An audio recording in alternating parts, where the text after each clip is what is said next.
Okay, hi, I'm Heidi. And yeah, this is Beth here too. And I am a licensed professional counselor, um, primarily, um, using IFS in sessions with clients and other experiential therapies. And yeah, Beth is an researcher and AIT expert. And we're here, yeah, to talk about how ancestral and cultural trauma shows up in client sessions and how it influences our work and a little bit more. So, Yeah, thanks, Heidi. yeah. Yeah, we are offering a process group, and the reason I used the word circle was because it's all over the US. You're welcome to attend, but what that means is that it's not a like psychotherapy group because I will be located in the state of Louisiana when we offer it. So just those kind of semantics. But what I don't know if anybody remembers, but maybe about 5 or 6 years ago, 6 or 7 years ago, there was a real push with my clients that they had started learning about like the impacts of cultural, historical, or ancestral trauma, and that they wanted to heal their ancestral trauma. And I didn't have any clinical tools to do that besides talking about it, right? So I could ask them questions and we could make conscious connections, but I didn't have at the time a skill set for touching the actual trauma piece of it or the epigenetic or the nervous system consequences. So Heidi, I wonder if you would talk a little bit about like how internal family systems describes, legacy burdens or how you sometimes see this show up in your office. Yeah, so, IFS is we call it parts work. It's, the psyche made up of multiple different parts and, often these parts are serving a purpose of protecting a client or protecting a more vulnerable thing. And legacy burden would be so a normal burden would be something you learned in your life, some experience you had that now um, you react to the world based on that's what the world's like. How, maybe I should give like an example. I don't know, an easy one maybe is like somebody might have a, part that comes up and sort of dissociates them or kind of calms them down whenever they feel a little bit of sadness creeping up because, men don't cry, don't be weak. That's like a personal experience, a personal burden. So a legacy burden would be, and this is maybe an example that shows up in me personally and in a lot of my clients, which is um, something like I have to be quiet or good or perfect. If I'm not perfect, then you know, there's emotions, there's parts that come up in reaction to that, and sometimes we're exploring it in session, um, and the personal experience just isn't matching. Like, well, yeah, I know that, and my parents maybe yeah they wanted me to get A's, but like my internal response and my stress over being perfect is so high. So IFS essentially talks about a legacy burden as something that you've inherited and you've inherited like your ways of surviving it and protecting yourself from it. But the experience doesn't belong particularly personally to you. Yeah, that's a great way to describe it, particularly about not using your voice if you're not going to be able to do it perfectly, right? So most people could probably trace into their own personal history. I know where I learned that from this lifetime, but what you're talking about is like pain out of proportion. So in the medical field, if somebody's leg looks intact and they go, okay, well, it doesn't look like there's an injury here, but then you like palpate the leg and somebody screams in pain, you go, okay, Mm. well, that's pain out of proportion for what I'm looking at. So there's got to be like a deeper injury that I can't see. And like Right. that's really a way to consider the cultural, historical burdens, legacy burdens, or consequences of the things that came generations before us. And a way that I see it a lot in my practice is I work with a lot of adult adults who grew up in family dysfunction, but their parents also grew up in family dysfunction, and their parents also grew up in family dysfunction.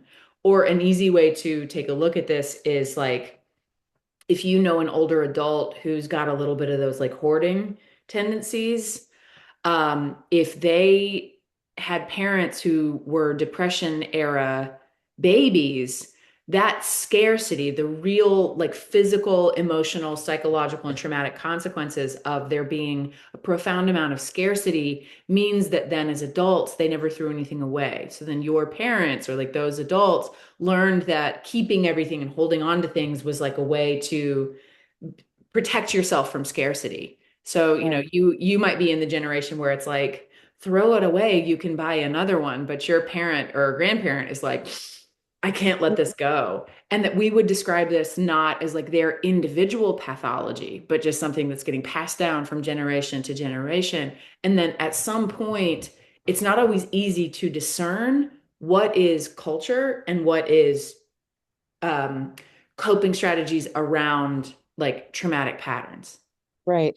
Yeah, and I think this part too comes up in session with me where we're trying to untangle like for example, I mean the one of like I have to appear a certain way to, get a good job or to keep my partner, and it really shows up with yeah, women in my office.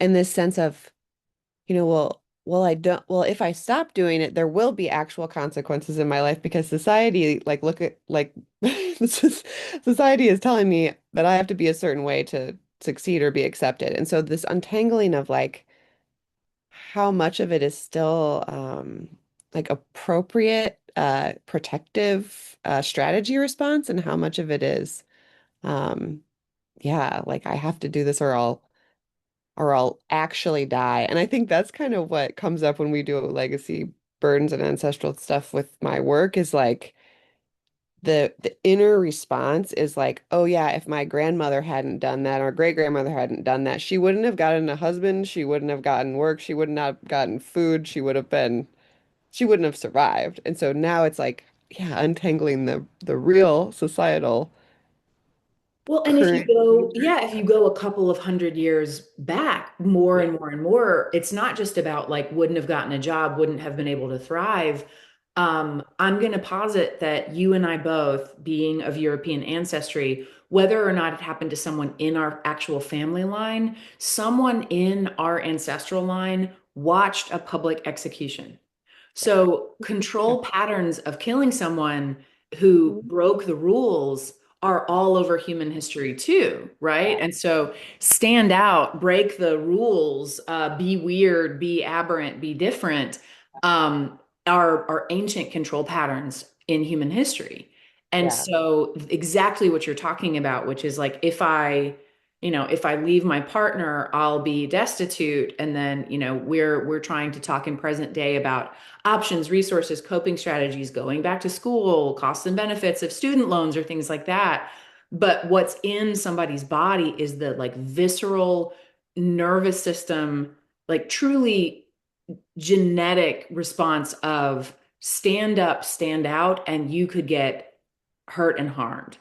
Right. And in 2026, that's still not an incorrect statement. Right. Yeah, exactly. Right. Yeah. So we And can't just go, no, no, no, now you're in the present. But discernment, which is the ability of a healthy nervous system to know when it is threatened and respond to actual threat, and to know yeah. when it is safe so that it can rest, repair, and like get optimal immune system functioning because it is in like that resting state. That's really what we're asking people to try, like to heal so that they can return to, not that we're making some sort of like um like sign on the wall that's like live, laugh, love, because Right. everything's fine now, except the way you're looking at the world. Yeah, right. Yeah, and I mean when we're talking about inherited like fear and epigenetics, the thing, and it's only like animal studies at this po point, but when we put it on to like what's actually, and I mean I guess they've done studies for like, Holocaust and like famine, and what actually is changing in the people, like the fear that people are inheriting is um they're to not use like too many medical or whatever terms, but essentially they're more prone to stress, just chronic stress. Their bodies are more attuned to it, maybe like a more sensitive car alarm, if you will, in their nervous systems. And so this getting somebody to be able to have that like live, laugh, love feeling, even when they're safe and things are okay, if that's not happening, maybe there are some inherited stress roots going on. I mean, I think this other piece of it being like, okay, stand out and you could be harmed. That's essentially, Gabor Mate's attachment whole thing of like your authenticity is going to lose you connection. So it really weaves into all of that kind of stuff too. And just in very brief, Dr. Robert Sapolsky wrote a book about like stress and the human experience of stress, and it's called Why Zebras Don't Get Ulcers. Yeah. So Yeah. animals everywhere else primarily will experience a threat response, have a evolutionarily totally appropriate reaction to the stress response, and then shake it off, like go catatonic if they survive, and then pop back up and just like shake all of the threat chemicals out of their body because it's toxic to let them stay. Right. And one of the studies that he cites is in Scandinavia, they do longitudinal research all the time because they're like tracking everybody's data in this way. They're like, because they're socialist countries to a certain degree. But that in Holland, there was the Dutch hunger winter. And this was a famine, I think about like around the time of like post World War II. I'm not citing my sources like super clearly, but basically all of the gestating fetuses during the time period of this famine 50 years later had profound and pronounced metabolic differences to people who were born 1 year before them and 1 year after them. So it wasn't a generational cohort, it was the circumstances that was going on with their mother during the Dutch hunger winter, and then those metabolic consequences went with them for a lifetime. Yeah. And so then if we think about the when we say epigenetic consequences, we're like, and Heidi is saying to just be a little more sensitive to stress, more so than someone else. But what we're also kind of trying to do is broaden the scope and say, if you are alive on this planet today, that is going to be as the result of acts of profound sacrifice, experiences of profound trauma, and of like profound loss over Right. your ancestral or species evolution, and that it isn't all good stuff or all bad stuff. It's really like a mix of the two, and then parsing it out in adulthood and your lifetime is what we would consider to be your right to be able to live your own life, honoring your ancestors and who came before you, but not being doomed to have to recreate certain patterns. And the one that I see a lot of is like people going, why do I end up dating the same people? Why am I always changing one job just to find that I found the exact same boss? And Mhm. again, people will say, they do some discovery in the like psychodynamic framework, and all of a sudden they're like, oh, okay, I can see where this is coming from in just my two parents. But we're saying that if we look 2 generations back, Yeah. 4 generations back, we might be looking at some of the same patterns where this is just what women do, or this is what men do. This is how, so it's the way you know that something is your legacy burden or your cultural historical trauma is you don't see it running your life the same way that you don't see the air that you're breathing in and out at any moment in time. Hmm. Yeah. And as you get kind of deeper into the work in therapy, I think this is the place where, if you're used to kind of seeing a client and things as they like start to resolve, or they're able to set boundaries, this is the thing that actually starts to come up, I think, when you notice people getting stuck. Like, why can't I know this is this, and I feel like safe being myself, my self-esteem is up, all these other things are up. I can, but like there's still like just something there that makes me feel like it is just wrong to make a mistake or So and then yeah, then exploring this deeper layer. yeah. And then bringing it into like, what in the world could we as therapists do? The answer is not read another book, right? Read another book and do more head thinky. Um, that's not a non-clinical term, but I also think about one of the legacy burdens or the traumas that we carry as helping professionals is all of the ways that we have tried to be Western scientists in our offices when what we're really trying to do is something like really different than that. So we're also trying to do like a square peg, round hole type scenario, which is it needs to be research based and it needs to be intellectual and I need to know what I'm talking about, or I shouldn't go, to quote some of our codes of ethics, I shouldn't operate out of the scope of my practice or the bounds of my competence. And so that fear, which is if I make a mistake or I do something the wrong way, this thing that I love is going to get taken away from me, which is a bit again like we're talking about concentric circles of the same kinds of patterns. So enter a different kind of treatment modality, which advanced integrative therapy just assumes as a baseline assumption that some of the traumas that bring our clients into the office did not originate with them. And so there's also some freedom from the shame and blame, which is, well, what am I doing wrong? What am I missing? And it's like, oh, you've just been carrying the burden of, however many generations or cultural patterns that did not originate with you and don't belong to you.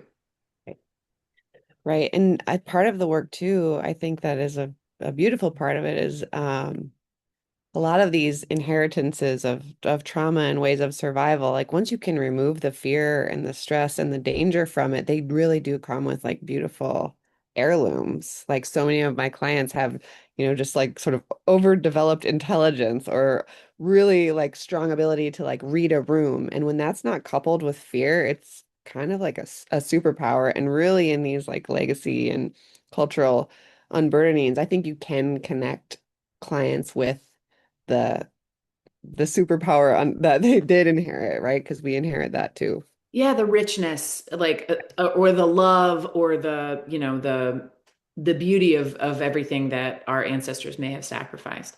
So this group or the function of what we're doing is to offer psychoeducation so that you might be able to then go and talk to your clients about this in your office and feel more confident with that, right? Like sometimes the language is helpful, but the other piece is that there's an experiential aspect of it. So rather than this is not forcing people to wake up to whether or not cultural historical trauma exists, but if you kind of already know that you might be um, recreating some patterns that you would love to let go of, but it's like letting go of it isn't a conscious choice anymore. It has to have something, it has to have a deeper, like, kind of consent or agreement.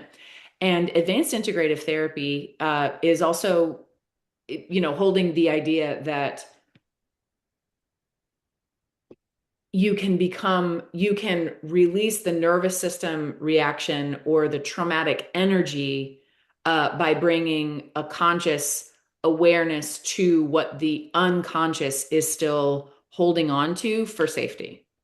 And so in so doing, not just that it's talking about it, right? Because we know that talking about it for insight can be very helpful, but connecting to what's still in the body or connecting to what's still in the psyche or to what parts are going 2026 or no, if I live my life authentically the way that I want to, I will be, you know, punished without mercy for, you know, time beyond mine. And we're the ones who are saying that like an act of resistance or an act of repairing cultural, historical trauma and consequences is to live your life as if it belongs to you and be your own self. And then so Heidi's saying there's a richness that comes with everything that makes you who you are without having to bring along all of the like Right. the activation or the threat response that says like, oh, I would love to write a book, but nobody wants to hear what I have to say. Or I would love to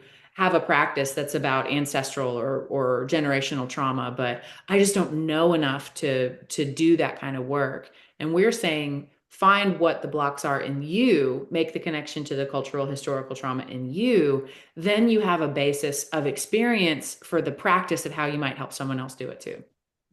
Right. I mean, and I think we all know that the way to gain confidence in the therapy room is to have done your own work in the same area. I mean, there's no better way to, yeah. And so it's going to be 5 Saturdays in a row, starting on April the 20. Hang We on, I got, know this, 25th. Because on, yeah, that's true. And then once a month on Saturdays from there. And we're going to link the flyer and how to register to the video. But you can try one, see if it works for you. So it is going to be eligible also for receiving continuing education units. And that is because of the content and making sure that like what you receive as a certificate for your participation shows that we went over some of, to a degree, some of the things that Heidi and I talked about today, but of course with, with references APA style and learning objectives and so on, so that you would be able to submit it to your licensing board and say, I went to a continuing education hour and a half.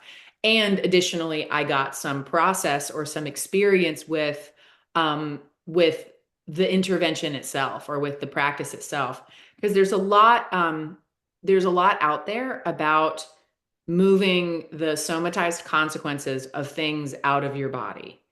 And so once you kind of know how, or you've got a practice, I think what I really like about things like emotional freedom techniques, which is also known as tapping, quick advanced integrative therapy, or bilateral stimulation, not necessarily EMDR's formal trauma treatment, or internal family systems and parts work, is once you know how to make it safe in your internal life and you're not triggered by discovery, you can start doing a lot of this stuff on your own time with yourself. So the idea isn't then that like you have to go to an expert who's holding the keys to the knowledge.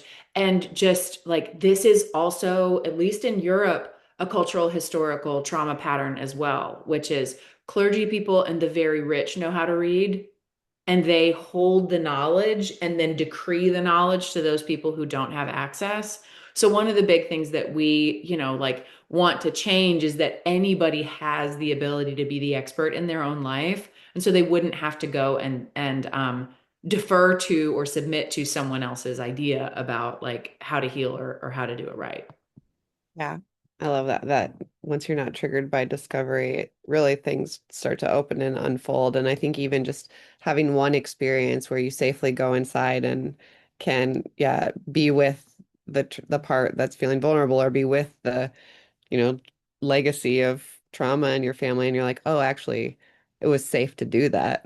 And I have the freedom now to do that is, yeah, once that step is achieved, there's no stopping You, you. yeah, you can go anywhere and get your healing work done, right? Yeah. Like you can go Yeah. anywhere. And so popping into like a pretty reasonably priced for an hour and a half, like process circle with some other therapists. And the reason I made this for therapists instead of for clients was so we could talk about like also the weight of being the helpers in a really challenging time in our human evolution. Like this is Yeah. not an easy time to be a helping professional. Yeah, and I think it's going to be a cool group.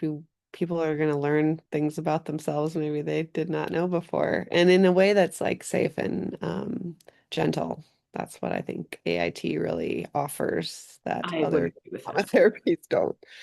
Yeah, Yeah. yeah, or and that pacing is so critical so that you don't if someone is triggered by discovery, then you don't like jam into the sub basement of their unconscious some C4 and go, let's just see what happens. We go, okay, well then where is the resistance to even noticing that there's a basement? We will do AIT on that. So always going to exactly where someone is ready.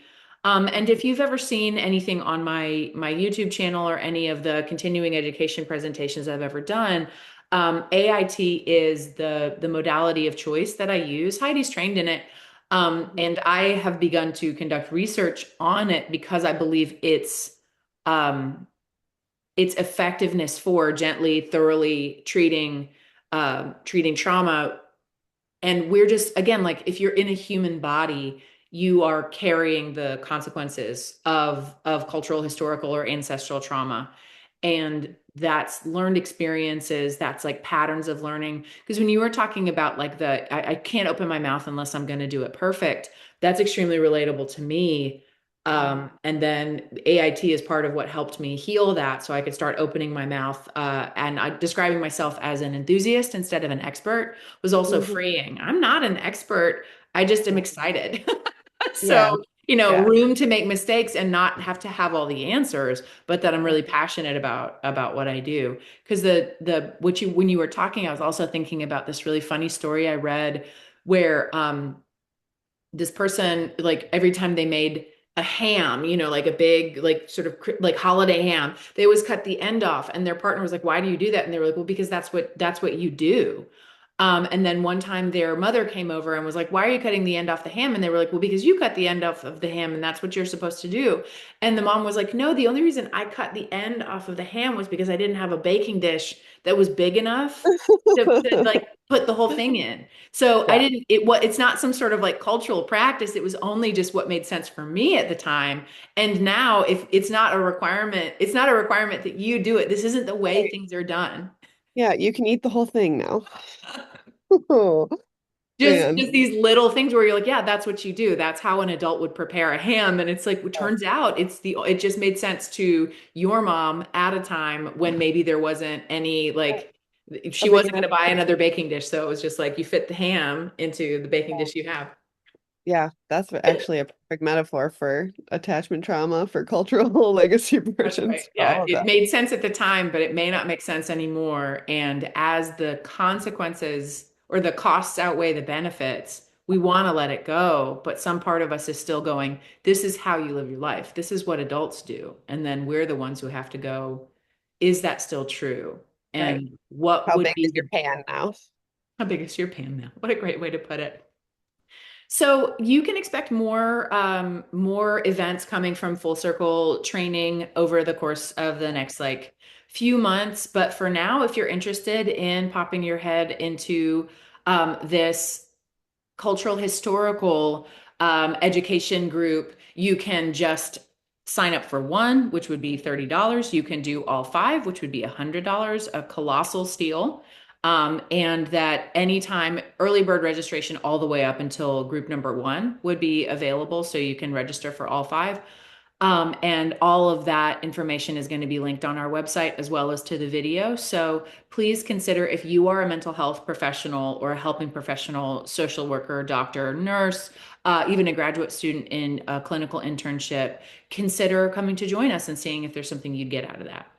Yeah, great. I I second that. Great. There's just not anything else to say. Mm-mm. Well, Heidi, thanks for taking the time to have this conversation today. Yeah, thank you. And I'm excited for this group. I think it's going to be cool, Yeah. important. Yeah.